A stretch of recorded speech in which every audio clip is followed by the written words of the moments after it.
Assalamualaikum warahmatullahi wabarakatuh. Perkenalkan, nama saya Rahmat Hidayat dengan NIM E1G1230012 dari jurusan Teknik Sipil, Prodi S1 Teknik Kelautan. Pada kesempatan ini, kita akan membahas topik yang sangat penting dan relevan, yaitu analisis dampak lingkungan dan infrastruktur kelautan. Sebagaimana kita ketahui, pengembangan infrastruktur kelautan seperti pelabuhan, jalan raya, dan fasilitas industri memiliki dampak signifikan kepada lingkungan sekitar.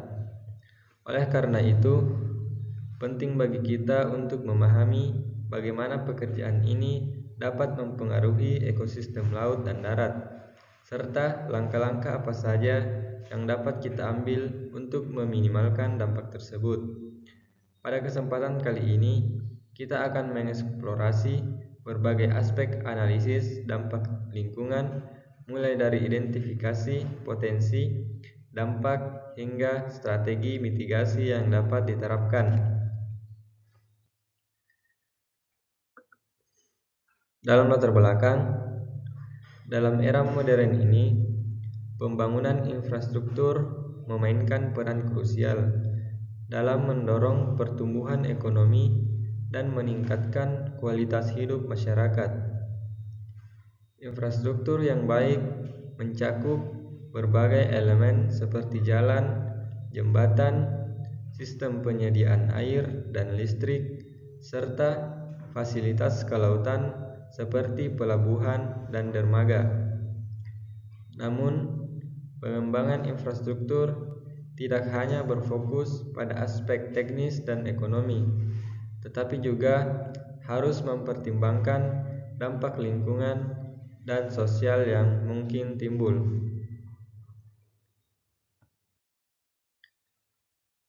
AMDAL merupakan alat penting dalam merencanakan dan melaksanakan proyek infrastruktur secara berkelanjutan. AMDAL bertujuan untuk mengevaluasi dampak lingkungan dari suatu proyek sebelum pelaksanaannya, sehingga langkah-langkah mitigasi dapat ditetapkan untuk meminimalkan dampak negatif. Salah satu komponen kunci dari AMDAL adalah analisis dampak lingkungan yang memberikan analisis rinci tentang dampak yang mungkin timbul dan rekomendasi untuk pengelolanya. Lautan dan ekosistem pesisir memiliki nilai ekologis yang tinggi dan mendukung berbagai kegiatan ekonomi, termasuk perikanan dan perdagangan laut.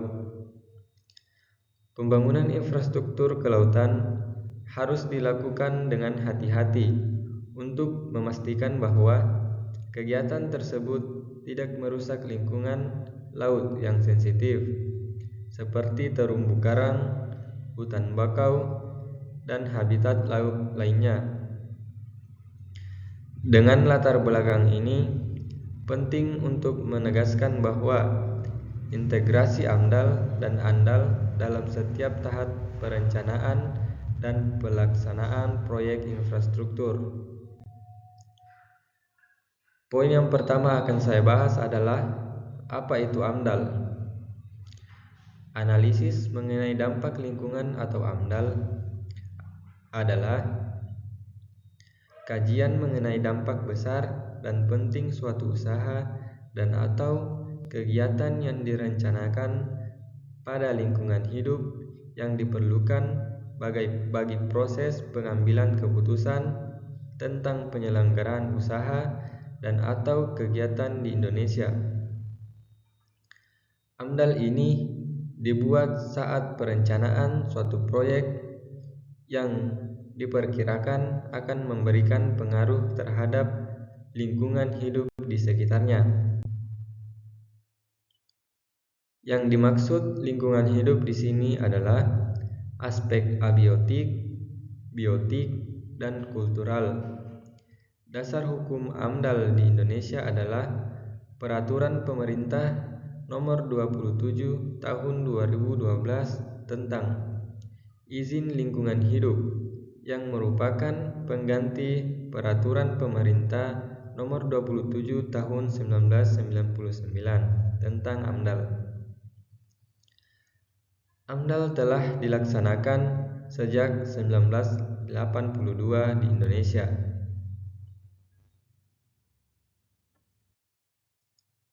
Poin yang kedua yang akan saya bahas adalah apa itu pengertian AMDAL. Analisis dampak lingkungan atau AMDAL adalah telahan secara cermat dan mendalam tentang dampak besar dan penting suatu kegiatan yang direncanakan. Dalam Peraturan Pemerintah 51 tahun 1993 dikenal ada beberapa model AMDAL, yaitu AMDAL proyek individual seperti Peraturan Pemerintah Nomor 29 Tahun 1986, AMDAL kegiatan terpadu, AMDAL kawasan, dan AMDAL regional. Pengertian ketiga AMDAL merupakan Peraturan Pemerintah Nomor 51 Tahun 1993 tersebut adalah sebagai berikut. Yang pertama,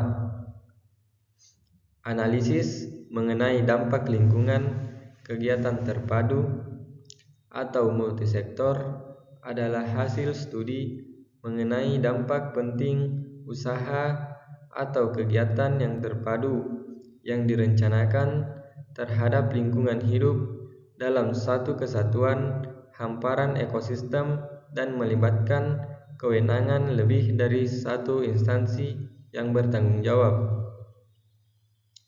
Di dalam Peraturan Pemerintah Nomor 27 Tahun 1999 didefinisikan di atas kata hasil studi diganti kajian dan dampak penting menjadi dampak besar dan penting. Analisis mengenai dampak lingkungan kawasan adalah hasil studi mengenai dampak penting usaha atau kegiatan yang direncanakan terhadap lingkungan hidup dalam suatu kesatuan harapan ekosistem dan menyangkut kewenangan satu instansi yang bertanggung jawab. Yang ketiga, analisis mengenai dampak lingkungan regional.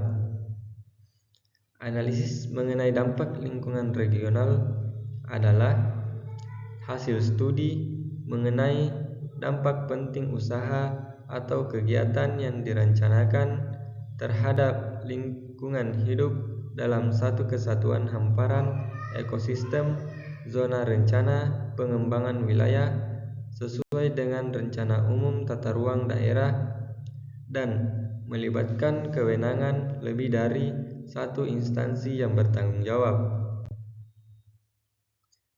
Selanjutnya yang akan saya bahas yaitu apa perbedaan AMDAL dan ANDAL.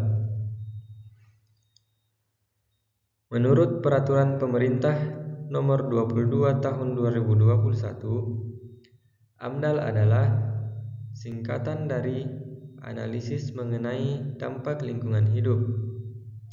Istilah ini mirip dengan Environmental Impact Assessment atau EIA yang digunakan di beberapa negara. Pengertian AMDAL yaitu kajian mengenai dampak penting dalam lingkungan hidup dari suatu usaha dan atau kegiatan yang direncanakan. Sementara ANDAL adalah bagian dari AMDAL yang bersama dengan dua telaah lain seperti Rencana Pengelolaan Lingkungan Hidup atau RKL dan Rencana Pemantauan Lingkungan Hidup atau RPL. Ketiganya menjadi telaah yang mendalam dan penting dalam AMDAL. Lalu, apa perbedaan keduanya? Berikut penjelasannya. Yang pertama, ruang lingkup dan fokus. Salah satu perbedaan yang terlihat di antara keduanya adalah ruang lingkup dan fokusnya. AMDAL memiliki fokus yang lebih luas dan ruang lingkupnya menyeluruh. AMDAL berisi analisis dari berbagai aspek dampak lingkungan, tidak hanya sumber daya alam atau SDA saja, tapi juga sosial budaya, ekonomi, dan aspek teknis. Sedangkan AMDAL lebih fokus pada analisis dampak lingkungan fisik dan biologis saja, sehingga ruang lingkupnya lebih sempit dibandingkan AMDAL. Di dalam AMDAL pasti ada ANDAL dan digunakan sebagai bahan pertimbangan. Yang kedua, proses dan tahapannya. Karena fokus dan ruang lingkup yang berbeda, AMDAL dan ANDAL memiliki proses dan tahapan yang berbeda pula. Dalam proses AMDAL, dokumen yang disusun digunakan untuk mengembangkan analisis dan rencana mitigasi dampak lingkungan. Sedangkan dalam ANDAL, proses dan tahapannya merujuk pada penilaian dampak lingkungan di dalam dokumen AMDAL. Dokumen AMDAL ini berisi gambaran analisis dan rencana mitigasi dampak lingkungan. Yang ketiga, lingkup hukum. Perbedaan selanjutnya adalah lingkup hukumnya. AMDAL memiliki dasar hukum yang kuat dalam peraturan lingkungan. Lingkup hukum terkait AMDAL lebih bervariasi, tergantung pada hukum yang berlaku di negara yang menerapkannya. Meskipun keduanya berkaitan erat, AMDAL dan ANDAL memiliki beberapa perbedaan mendasar.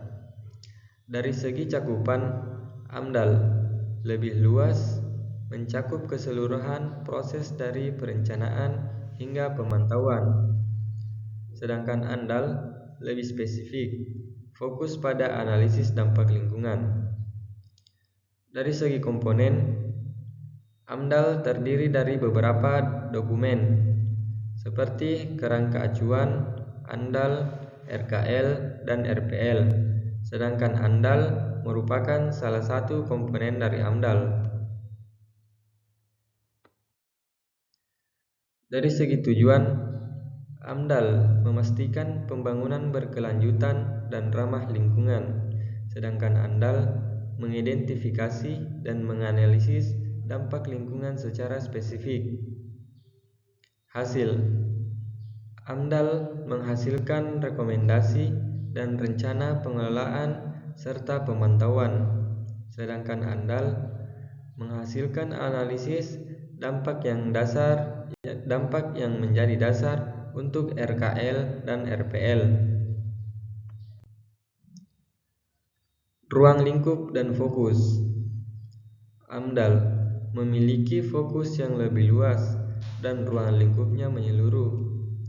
AMDAL berisi analisis dari berbagai aspek dampak lingkungan, tidak hanya sumber daya alam, tapi juga sosial budaya, ekonomi, dan aspek teknis.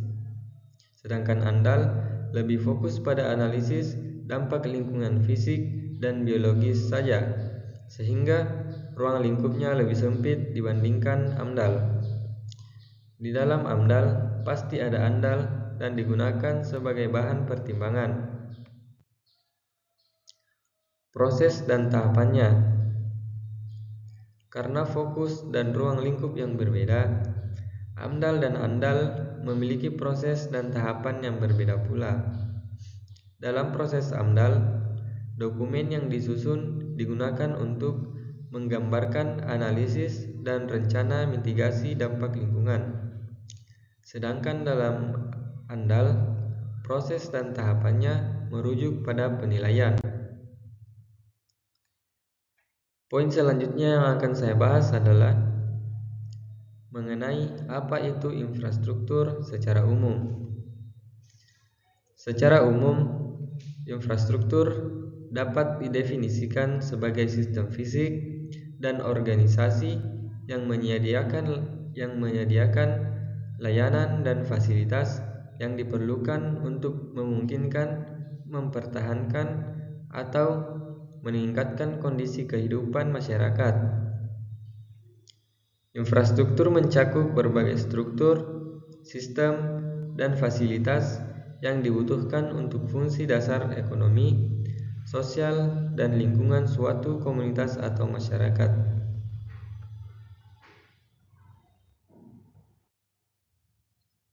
Adapun pendapat lain yang mengungkapkan bahwa infrastruktur merupakan segala jenis fasilitas yang diperlukan oleh masyarakat umum guna mendukung berbagai aktivitas masyarakat dalam kehidupan sehari-hari. Dengan arti lain, infrastruktur merupakan semua fasilitas, entah itu fisik ataupun non-fisik, yang dibangun oleh pihak pemerintah atau perorangan guna memenuhi keperluan dasar masyarakat dalam lingkup ekonomi dan sosial. Umumnya, infrastruktur merujuk pada pembangunan secara fisik untuk fasilitas umum, misalnya jalan raya, pelabuhan, sekolah, rumah sakit, pengelolaan limbah, air bersih, bandar udara, dan masih banyak lagi. Selain itu, infrastruktur bisa merujuk pada hal-hal yang teknis, seperti mendukung kegiatan ekonomi dengan cara menyediakan moda transportasi, distribusi barang, dan juga jasa, dan lain sebagainya. Infrastruktur dapat dibagi menjadi beberapa kategori utama. Yang pertama, infrastruktur transportasi, misalnya jalan, jembatan, rel kereta api, pelabuhan, dan bandara. Yang kedua, infrastruktur energi, seperti pembangkit listrik, jaringan distribusi listrik, pipa gas, dan fasilitas penyimpanan energi. Yang ketiga, infrastruktur air, sistem penyediaan air bersih, pengelolaan air limbah, dan sistem drainase. Yang keempat, infrastruktur telekomunikasi, seperti jaringan telepon, internet, dan komunikasi nirkabel. Yang kelima, infrastruktur sosial, seperti sekolah, rumah sakit, perpustakaan, dan fasilitas publik lainnya. Poin selanjutnya yang akan saya bahas yaitu apa itu infrastruktur kelautan secara khusus. Infrastruktur kelautan dapat didefinisikan sebagai sistem fisik, fasilitas, dan instalasi yang dibangun di wilayah pesisir dan laut untuk mendukung aktivitas maritim, pemanfaatan sumber daya laut, dan perlindungan lingkungan pesisir dan laut. Infrastruktur ini mencakup berbagai jenis bangunan dan sistem yang dirancang khusus untuk beroperasi dalam lingkungan laut. Infrastruktur kelautan terdiri dari beberapa komponen utama, antara lain pelabuhan dan terminal, fasilitas untuk bongkar muat barang dan penumpang, termasuk dermaga, gudang, dan sistem logistik. Yang kedua, struktur perlindungan pantai seperti breakwater, seawall, dan groin untuk melindungi garis pantai dari erosi dan gelombang. Instalasi lepas pantai, termasuk platform minyak dan gas, serta struktur untuk energi terbarukan seperti turbin angin lepas pantai.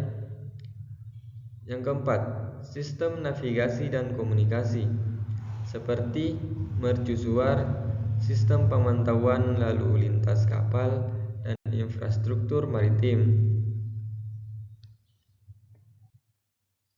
Yang kelima, fasilitas aquacultur seperti keramba jaring apung dan struktur budidaya laut lainnya.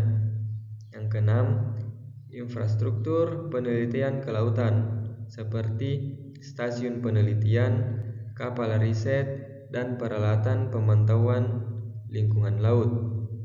Yang ketujuh, sistem mitigasi bencana termasuk sistem peringatan dini tsunami dan infrastruktur terkait keselamatan maritim.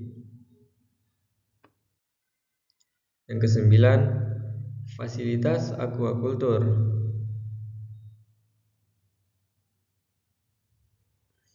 seperti keramba jaring apung dan struktur budidaya laut lainnya. 10. Infrastruktur penelitian kelautan seperti stasiun penelitian, kapal riset, dan peralatan pemantauan lingkungan laut. 11. Sistem mitigasi bencana termasuk sistem peringatan dini tsunami dan infrastruktur terkait keselamatan maritim. Selanjutnya, mengapa infrastruktur kelautan perlu AMDAL dan AMDAL? AMDAL dan AMDAL sangat penting dalam pembangunan infrastruktur kelautan karena beberapa alasan. Yang pertama, ekosistem sensitif.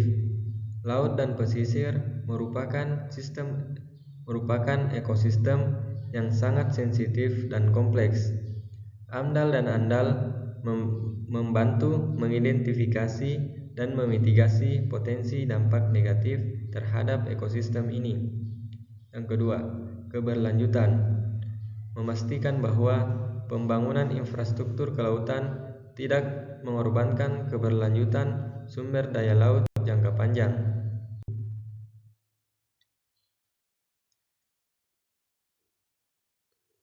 Keseimbangan ekonomi ekologi membantu menyeimbangkan kebutuhan pembangunan ekonomi dengan pelestarian lingkungan. Keempat, mitigasi risiko. Mengidentifikasi potensi risiko lingkungan dan sosial serta merencanakan langkah-langkah mitigasi yang tepat. Kelima, kepatuhan hukum. Memastikan bahwa proyek infrastruktur kelautan mematuhi regulasi lingkup yang berlaku. Yang keenam, partisipasi publik. AMDAL melibatkan konsultasi publik, memastikan bahwa suara masyarakat lokal didengar dalam proses pembangunan. Yang ketujuh, adaptasi perubahan iklim, membantu dalam perencanaan infrastruktur yang adaptif terhadap iklim dan kenaikan permukaan laut. 8. Keamanan maritim. Infrastruktur yang aman melindungi jalur pelayaran dari ancaman, mengurangi risiko kecelakaan dan insiden keamanan. 9. Perdagangan dan ekonomi. Pelabuhan dan fasilitas kelautan yang andal mendukung kelancaran arus barang, meningkatkan efisiensi perdagangan dan pertumbuhan ekonomi. Yang 10. Lingkungan. Infrastruktur yang dirancang dengan baik membantu melindungi ekosistem laut, mengurangi dampak pencemaran, dan memastikan keberlanjutan sumber daya kelautan. 11. Ketahanan bencana. Infrastruktur yang tahan terhadap bencana alam seperti tsunami dan badai penting untuk melindungi masyarakat dan investasi. Dukungan bagai aktivitas sosial dan budaya. Infrastruktur kelautan yang baik mendukung pariwisata dan kegiatan masyarakat yang berkontribusi pada kesejahteraan lokal. Untuk kesimpulan dari materi kali ini, yaitu AMDAL adalah suatu studi yang dilakukan untuk mengevaluasi dampak lingkungan dari suatu proyek atau kegiatan sebelum dilaksanakan. Tujuannya adalah untuk meminimalkan dampak negatif terhadap lingkungan dan memastikan bahwa proyek tersebut sesuai dengan peraturan lingkungan yang berlaku. ANDAL adalah bagian dari AMDAL yang lebih fokus pada analisis dampak lingkungan dari suatu kegiatan atau proyek secara rinci. ANDAL biasanya mencakup identifikasi dampak, penilaian, dan rekomendasi untuk pengelolaan dampak tersebut. Infrastruktur secara umum mengacu pada struktur dasar dan fasilitas yang diperlukan untuk mendukung kegiatan ekonomi dan sosial. Ini termasuk jalan, jembatan, sistem penyediaan air, jaringan listrik, dan sistem pengelolaan limbah.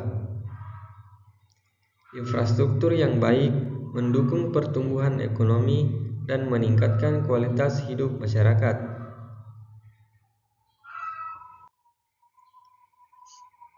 Infrastruktur kelautan secara khusus mencakup fasilitas dan struktur yang berkaitan dengan wilayah laut seperti pelabuhan, dermaga, sistem navigasi, dan fasilitas pengolahan sumber daya laut. Infrastruktur ini penting untuk mendukung kegiatan maritim, perdagangan laut, dan konservasi sumber daya laut. Pengembangan infrastruktur kelautan harus memperhatikan dampak lingkungan agar tidak merusak ekosistem laut yang sensitif. Secara keseluruhan, AMDAL dan ANDAL berperan penting dalam memastikan bahwa pengembangan infrastruktur baik secara umum maupun kelautan dilakukan dengan mempertimbangkan dampak lingkungan dan sosial secara menyeluruh. Saran dari saya untuk mengembangkan infrastruktur, terutama dalam konteks AMDAL dan ANDAL, meliputi beberapa saran. Yang pertama itu konsultasi awal. Libatkan masyarakat dan pemangku kepentingan dari awal untuk mendapatkan masukan dan mengidentifikasi potensi dan dampak yang mungkin terlewatkan. Studi mendalam. Lakukan analisis yang mendetail dan menyeluruh tentang dampak lingkungan untuk memastikan semua aspek teridentifikasi dan dikelola dengan baik. Selanjutnya, pengawasan dan evaluasi. Implementasi mekanisme pengawasan yang ketat selama dan setelah proyek untuk memastikan bahwa mitigasi dampak bencana sesuai rencana. Kepatuhan regulasi.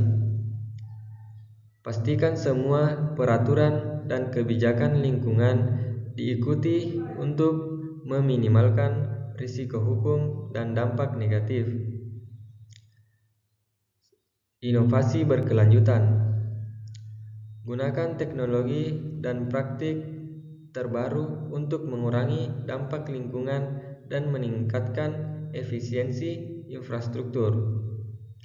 Untuk infrastruktur kelautan, pertimbangkan perlindungan ekosistem laut dan berkolaborasi dengan ahli kelautan untuk mengoptimalkan keberlanjutan proyek. Sekian dari beberapa materi yang telah saya paparkan. Semoga dapat dimengerti, dan jika ada pertanyaan mungkin bisa kita bertanya di kolom komentar. Sekian dari saya. Terima kasih. Assalamualaikum warahmatullahi wabarakatuh.